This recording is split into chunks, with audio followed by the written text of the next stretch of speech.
Let's spend these last couple of minutes, Representative, talking about a bill you introduced just this week, and it deals with social media companies censoring free speech of their users. And what you're proposing is that Alabama withhold state tax abatements and other economic incentives from these companies.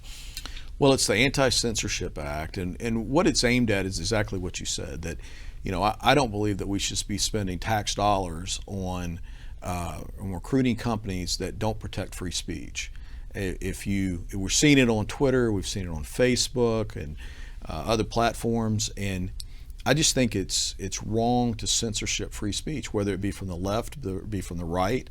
That as Americans, there's a reason that the First Amendment is the First Amendment, because we all should have the ability to express ourselves and say what we want to say. Now, there is a limit to that. If you're promoting violence or inciting violence, then I understand that should not be allowed. But just because you disagree with me politically, or you don't care for what I'm saying, that shouldn't give you the ability to censor what I'm saying, to censor free speech. And I think as Alabamians, we shouldn't allow our tax dollars to go to platforms that are censoring free speech. What do you say to those that argue these are private companies and can do what they want? Well, that's true, but should my tax dollars go to support companies that are suppressing free speech? And I personally don't think so. You mentioned the exception for inciting violence, for instance. There are other notable cases recently of which people were banned from Twitter, say, or Facebook for posting what were considered falsehoods or conspiracy theories and that sort of thing. Where do you fall on that aspect of it? Well, I have a problem with that in the fact that I've seen things on Facebook in particular that have had warning labels slapped on them, or there's discrepancy in this, and then you read what it is, and there's really no discrepancy. It just doesn't agree politically with their point of view. I mean, there's a problem when, say, Twitter continues to post the Iranian regime and who's the largest promoter of terrorism in the world. They have no problem with posting tweets from them, but from a radio host or just an individual that supports the Republican point of view, let's say, they'll censor that. And I have a serious problem with that, because they're picking and choosing. It's not a solid policy. It's whatever agrees with their political point of view. And so, I mean, look, social media has become the dominant force of shaping public opinion. It is. That's the world we live in today.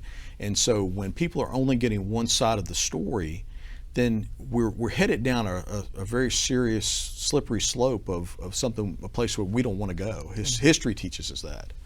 Very briefly, we're out of time, but you brought up inciting violence, for instance. You also have another bill dealing with inciting riots or inciting people to commit violence during a riot. Tell us briefly what's on the table. Well, basically that is aimed at providing extra protection for law enforcement during a time of civil unrest or riots. And we saw riots this summer.